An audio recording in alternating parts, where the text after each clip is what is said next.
Jó estét kívánok! Híradónk elején tekintsék meg a nap főbb híreiből készült összefoglalót.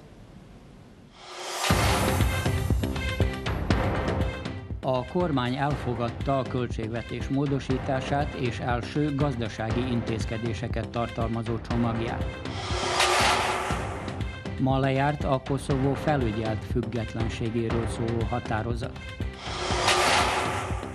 A Szerbiában élő kisebbségek kérdéséről tárgyalt Tomislav Nikolić elnök és Pásztor István, a Vajdasági Parlament elnöke. Az öngyilkosság problémájával az eddiginél hatékonyabb módon kell foglalkozni, hangzott el az öngyilkosság megelőzésének világnapján. Szerbia kormánya mai ülésén elfogadta a 2012-es évi költségvetés átütemezéséről szóló javaslatot. Támogatta annak a 12 törvényből álló csomagnak az elfogadását is, amellyel rendet szeretnének tenni a pénzügyi szektorban, hogy így vegyék elejét az ország további gazdasági hanyatlásának.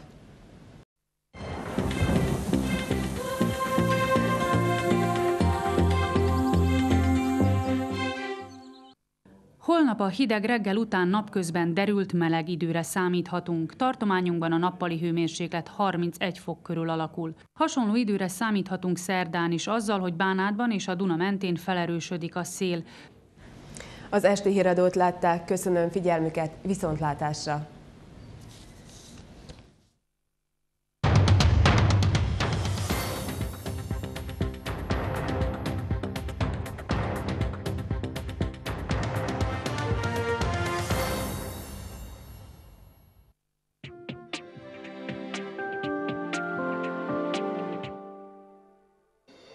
A napjaink témái: hogyan szerezhetné vissza Vajdaság hatásköreit? Attól függ, hogy milyen politikai törésvonalak fognak megjelenni Szerbiában.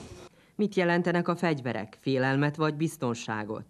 Lopások a határban, mit tehet a termelő és a mezőőrszolgálat? Gyermeksorsok, életek, mese az óbecsei lurkóházról. Ezért nincs semmi szégyen. Messziről jöttek?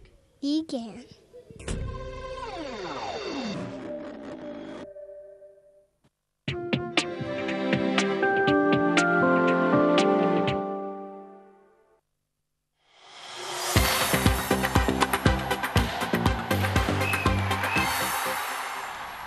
Jó estét kívánok! Mintegy 2,5 óra múlva New Yorkban megkezdődik az utolsó Grand Slam tenisztorna, az amerikai nyílt teniszbajnokság férfi egyesének a döntője, amelynek során a címvédő Novak Djokovic és a brit Andy Murray küzd a titulusért.